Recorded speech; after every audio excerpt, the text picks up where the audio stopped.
आज राष्ट्रवादी काँग्रेस पक्षाचा 27वा वर्धापन दिन आम्ही या ठिकाणी ध्वजारोहण करून साजरा करत आहोत.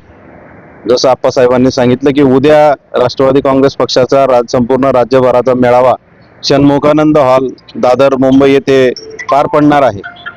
समता, बंधुता आणि न्याय या त्रिसूत्रीने सामाजिक धोरणांना समोर घेऊन त्याचबरोबर पुरोगामी विचारांना समोर घेऊन या पक्षाची 27 वर्षापूर्वी स्थापना झाली होती आणि आज पक्ष अतिशय चांगल्या स्थितीमध्ये येत असताना पक्ष कुठेतरी राज्यभरामध्ये अतिशय चांगल्या प्रकारची कामगिरी करत असताना कार्यकर्त्यांनी एक स्वप्न उराशी बाळगलं होतं.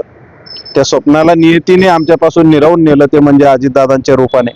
दादा आज नाहीत, दादांची उणीव नेहमी भासत राहील, परंतु दादांनी दिलेले विचार, त्यांची प्रेरणा या माध्यमातून आम्ही येणाऱ्या काळामध्ये त्यांचे स्वप्न पूर्ण करण्याचं काम देखील या ठिकाणी करणार आहोत.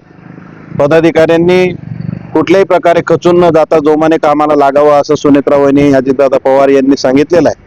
राज्याच्या आज त्या उपमुख्यमंत्री आहेत, राज्याच्या सत्तेमध्ये आमचाही वाटा आहे आणि त्या दृष्टिकोनातून कार्यकर्त्यांनी कुठल्याही प्रकारे खचून न जाता पक्षाच्या संघटनेवर अधिक लक्ष केंद्रित करून आपल्या राष्ट्रवादी काँग्रेस पक्षाला गावागावामध्ये परत कसं पोहोचवता येईल, आपली संघटना कशी बळकट करता येईल या दृष्टिकोनातून येणाऱ्या काळात पक्षाच्या वतीनं वेगवेगळ्या माध्यमातून आणि वेगवेगळ्या शिबिरांच्या माध्यमातून देखील आम्ही पक्ष संघटन मजबूत करण्याचा प्रयत्न जळगाव जिल्ह्यामध्ये करू आणि दादांचे विचार, त्यांची प्रेरणा लोकांपर्यंत पोहोचवू आणि ती कायम राहावी.